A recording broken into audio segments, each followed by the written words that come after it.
Ini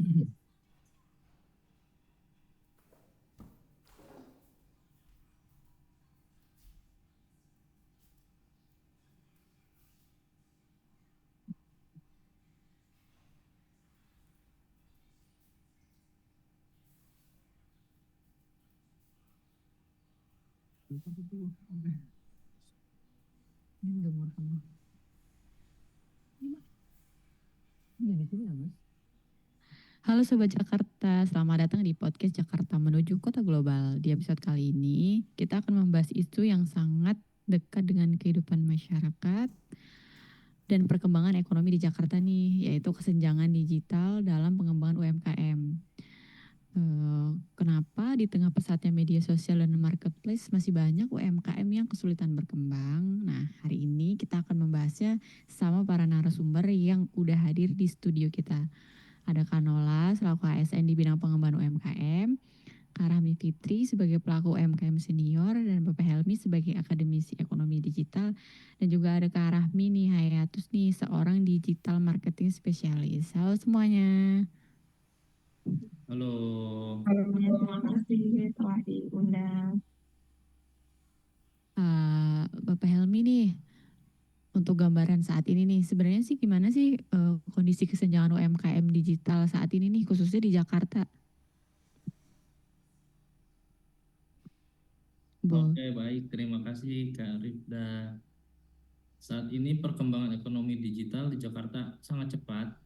Hampir semua aktivitas usaha mulai berpindah ke platform digital. Namun masalahnya, tidak semua UMKM memiliki kemampuan dan akses yang sama dalam memanfaatkan teknologi.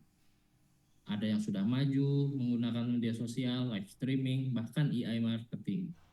Tapi ada juga yang masih mengandalkan penjualan offline dengan sepenuhnya. Nah, perbedaan kemampuan inilah yang disebut dengan kesenjangan digital.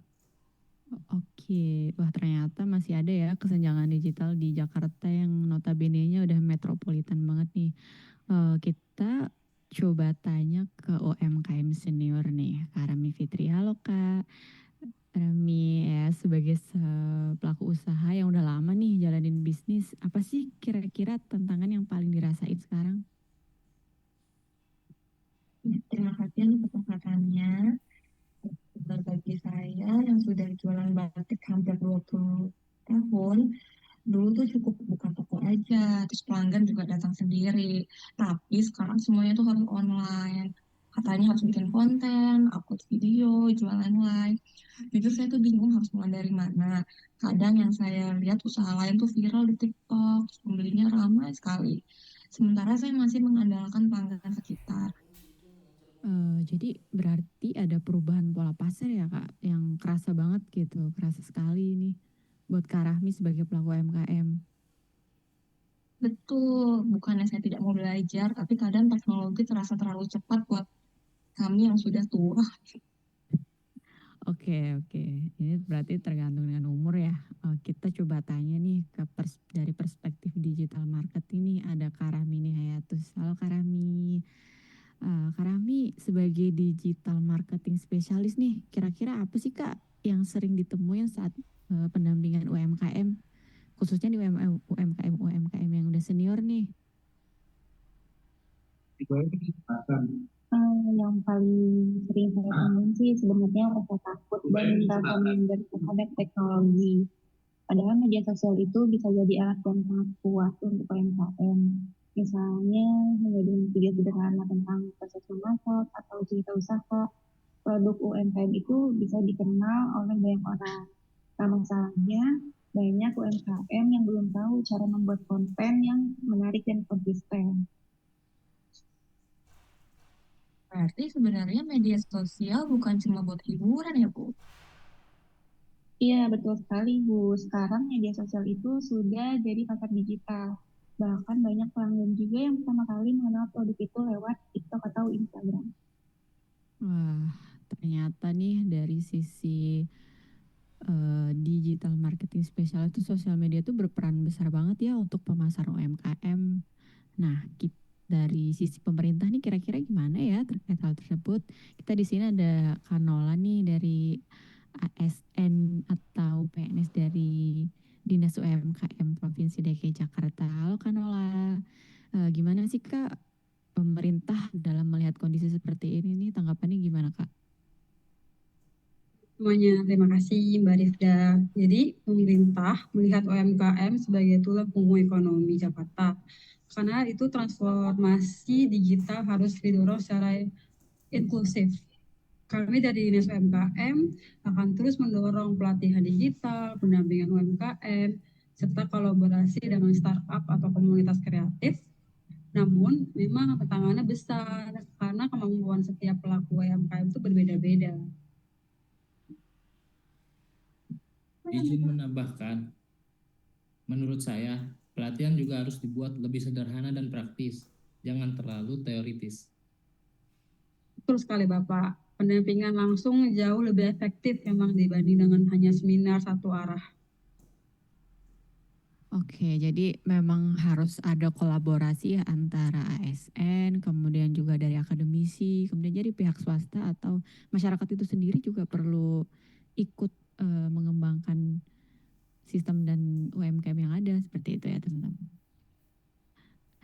Oke, untuk conclusionnya nih atau kesimpulannya nih, kalau menurut para narasumber nih, kira-kira solusi utama untuk mengurangi kesenjangan digital ini apa sih?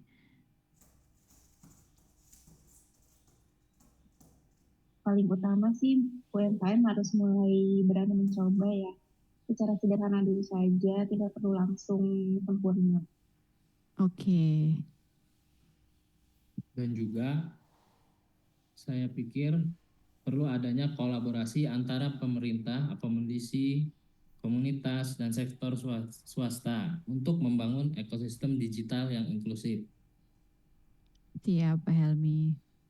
Dan peran pemerintah perlu menghadirkan lebih banyak creative hub sebagai ruang belajar dan kolaborasi UMKM.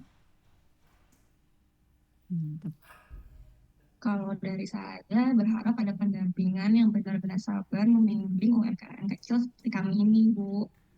Oke, wah menarik-menarik banget ya solusi yang diberikan mulai dari sisi pemerintah, kemudian dari sisi swasta, dari akademisi dan dari UMKM sendiri nih sebagai pelaku utama di kegiatan ini nih. Terima kasih para rekan-rekan dan narasumber yang sudah hadir di podcast ini. Dari diskusi hari ini nih kita belajar bahwa transformasi digital itu bukan hanya soal teknologi aja nih, tetapi soal kesiapan kita sebagai manusia untuk beradaptasi terkait perubahan zaman.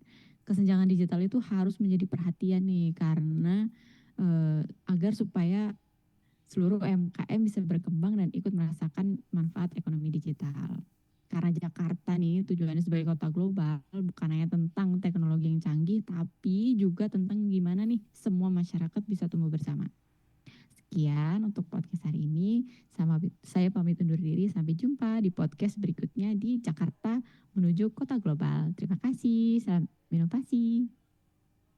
Terima kasih Kak Rifda. Terima kasih. Terima kasih.